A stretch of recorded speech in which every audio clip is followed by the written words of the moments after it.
You know what's wild, man? The way the striker role in football has changed over the years is like watching evolution happen in fast forward. You can't even compare what a striker was in the 90s to what a striker is today. It's like two different species. Back then, you had these guys who were all about flair, magic, raw talent. They didn't just score goals, they made you fall in love with the game. And now you look at today's monsters leading the line, and it's a whole different animal.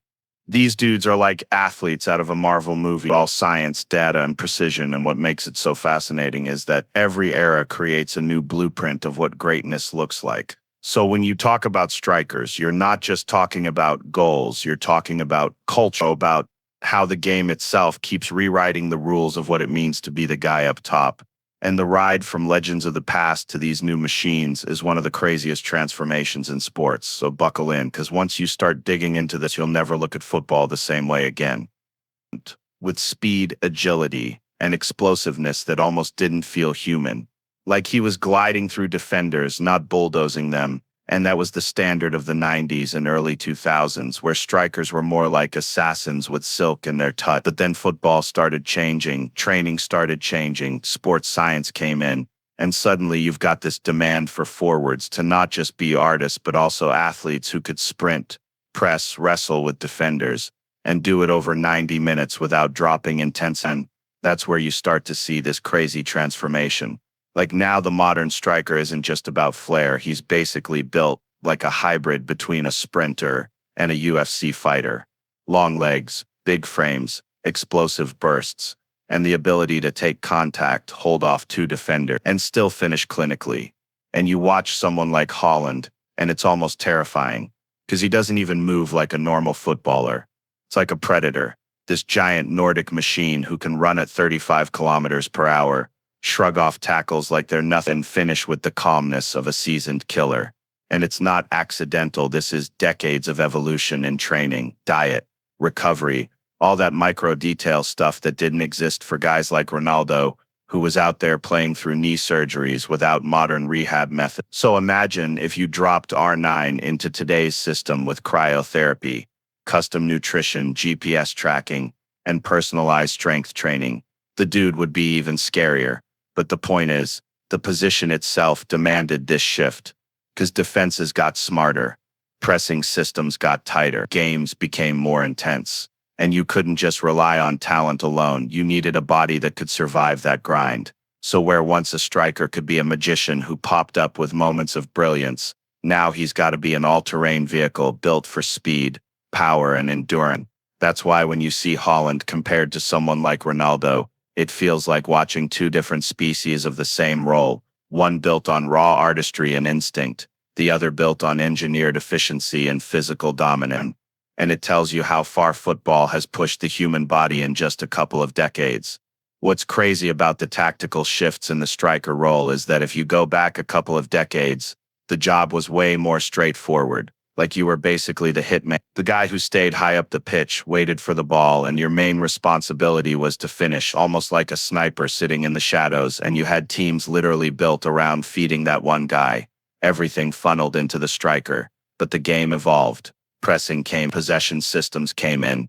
Managers started demanding more from every single player. And suddenly being a striker wasn't just about scoring. It was about pressing defenders, cutting passing lanes, dropping into midfield, linking play, basically being a complete footballer. And you can see that shift if you compare eras. Like back then, you had two strikers up top.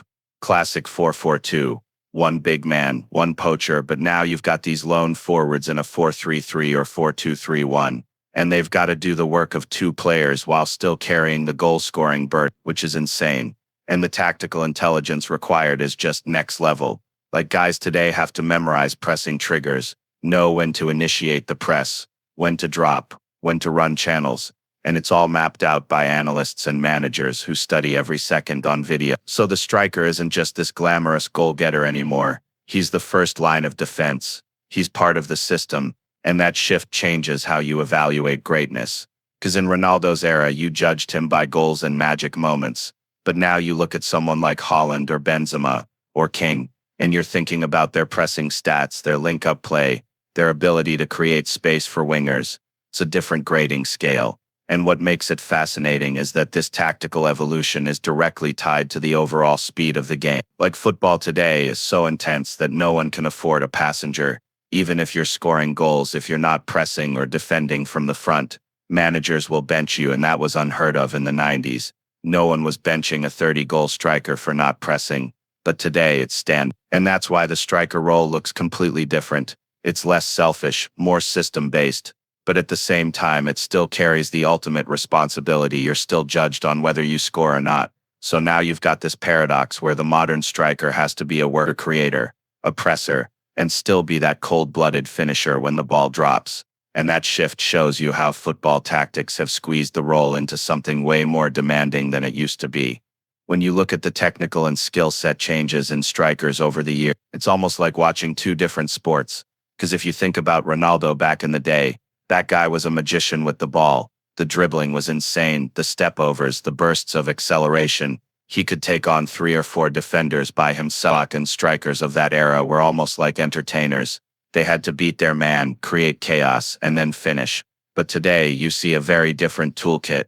It's less about flashy dribbles and more about efficiency, timing, and movement. And that's because the game itself doesn't really allow for the same kind of one-on-one artistry anymore. Defenses are drilled, spaces are tighter, pressing is suffocating. So strikers now are trained to find micro-advantages, like making a run half a second earlier, timing their leap perfectly, using their body to shield the ball. It's become more about intelligence than improvisation.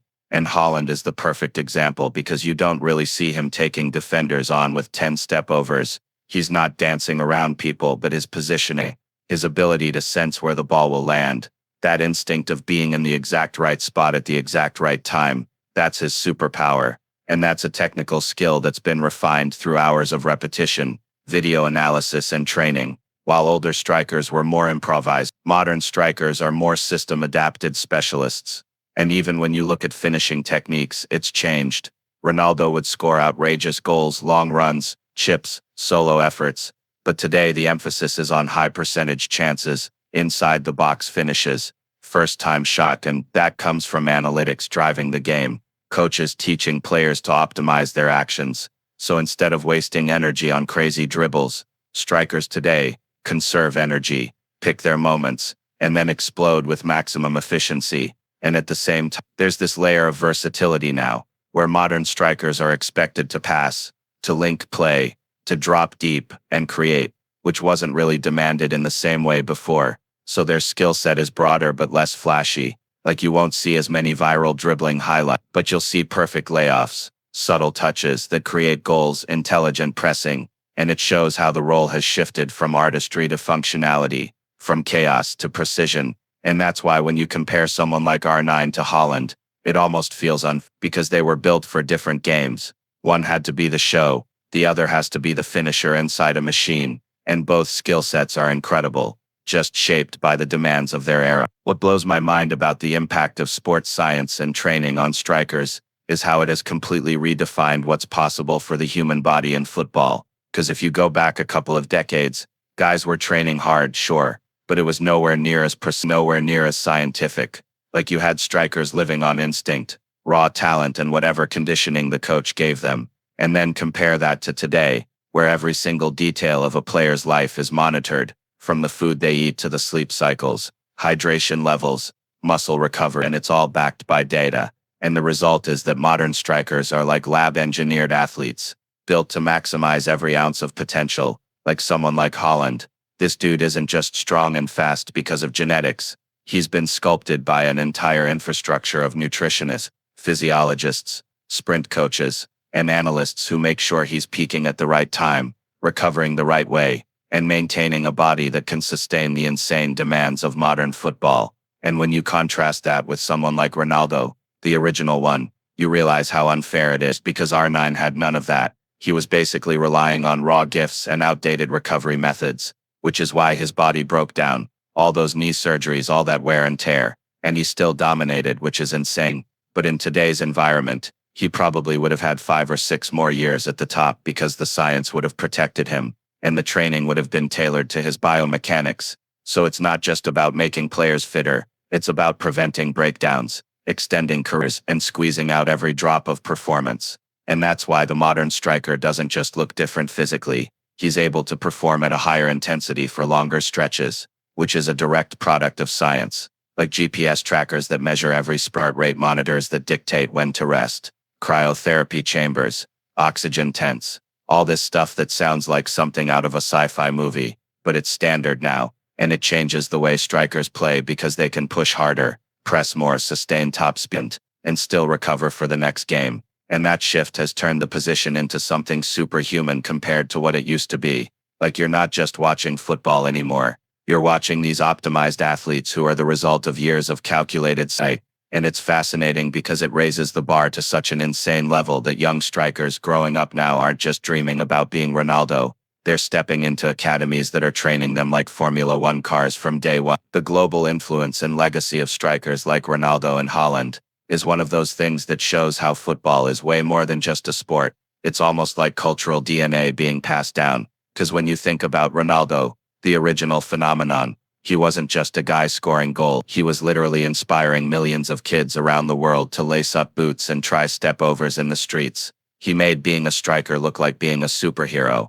And that legacy still ripples today. Like you see highlights of him in grainy footage, and it still looks futuristic. And then you fast forward to someone like Haaland, who represents the modern version of that, but his influence is different. It's not about the artistry as much as it is about the raw dominance, the sheer efficiency. Like he's become the poster boy for this new generation of strikers, who are almost machines, and kids now are growing up thinking, I want to be that unstoppable force, that robot who can't be contained. And that's what's fascinating, because every era creates its own image of what greatness looks like. And these guys become icons beyond football. Ronaldo became a symbol of joy, of flair, of Brazilian swagger, while Haaland is becoming the face of this hyper-professional, sports science-backed future. And their legacies stretch beyond their goals. They reshape how coaches train strikers, how fans talk about football, how brands sell the game, and even how countries identify with the sport. Because when Brazil produced Ronaldo, it was like a statement to the world that Brazilian football wasn't just about Joga Bonito, it was about producing the greatest striker anyone had ever seen. And with Haaland, Norway, a country not really known for producing global football icons, suddenly has this and that changes the global map of football influence. It expands the game into new markets, inspires new cultures to believe they can produce world beaters, and that ripple effect is massive, because the striker is still the most glamorous position. It's the one kids dream of, the one everyone talks about, and the legacy of these guys keeps redefining what that dream looks like. So you've got Ronaldo's influence living on in every flashy dribbler, trying to recreate that magic, and Haaland's influence shaping the new wave of physically dominant, tactically drilled finishers. And when you think about the global scope of that, it's insane, because it's not just about goals or trophies. It's about shifting the very identity of football across generations and continents. So when you step back and look at the whole journey, the evolution of the striker from someone like Ronaldo to someone like Haaland,